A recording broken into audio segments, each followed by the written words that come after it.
हर महात्मा ज्योतिराव फुले, जोहार महात्मा ज्योतिराव फुले, जोहार महात्मा ज्योतिराव फुले, जोहार महात्मा ज्योतिराव फुले, కొనసాగిస్తే మహాత్మా జ్యోతిరావు గారి పూలే ఆలోచన విధానాన్ని, కొనసాగిస్తే మహాత్మా జ్యోతిరావు పూలే ఆలోచన విధానాన్ని, కొనసాగితే మహాత్మా జ్యోతిరావు పూలే ఆలోచన విధానాన్ని. ఒక మెట్టు దిగండి సార్, అందరూ వస్తారు సార్. మేడం బడుగు బలహీన వర్గాల ఆశా జ్యోతి మహాత్మా జ్యోతిరావు పూలే ఆశయాలను, బడుగు బలహీన వర్గాల మహాత్మా జ్యోతిరావు పూలే ఆశయాలను, జోహార్ మహాత్మా జ్యోతిరావు పూలే, జోహార్ మహాత్మా జ్యోతిరావు పూలే, జోహార్ మహాత్మా జ్యోతిరావు పూలే.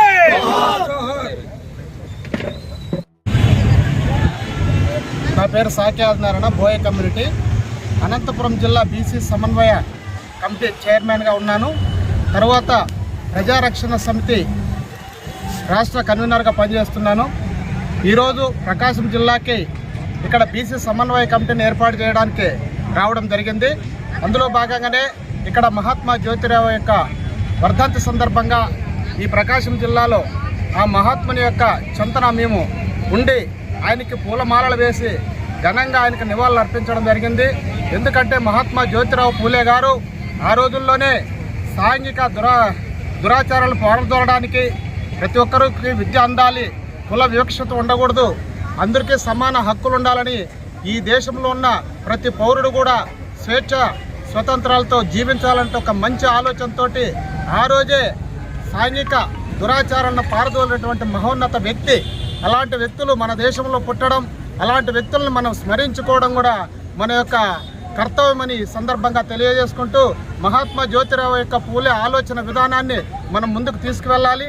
అదేవిధంగా ఈరోజు బీసీ సమన్వయ కమిటీని ఇక్కడ ప్రకాశం జిల్లాలో ఏర్పాటు చేయడంతో పాటు ఏలూరులో కూడా ఏర్పాటు చేస్తున్నాము. అదేవిధంగా రేపు విశాఖపట్నంలో జరుగుతున్నటువంటి విశాఖ ఉక్కుని ప్రైవేటు పరం చేయాలన్నటువంటి ఆలోచనతో ఈ ప్రభుత్వాలు ఉన్నాయి.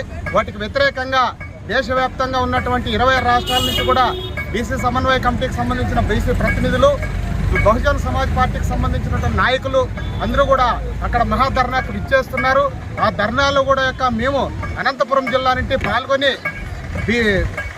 విశాఖ ఉక్కును ప్రైవేటు పరం కానీకోకుండా ఈ ప్రభుత్వమే నడపాలని, అక్కడ ఉన్నటువంటి కార్మికులందరికీ కూడా ఉపాధి చూపించాలని తెలియజేసుకుంటూ విశాఖ ఉక్కు ప్రైవేటు పరం చేస్తే రాబోయే రోజుల్లో ఈ కేంద్ర రాష్ట్ర ప్రభుత్వాలకు ఈ రాష్ట్ర ప్రజలు, దేశ ప్రజలు తగిన గుణపాఠం చెప్తారని ఈ సందర్భంగా తెలియజేసుకుంటూ ప్రజల యొక్క వ్యతిరేకతలకు, ఆగ్రహానికి, ఆవేశాలకు గురి కాకోకుండా పరిపాలన కొనసాగించాలని మీ అందరికీ కూడా విజ్ఞప్తి చేస్తున్నాము.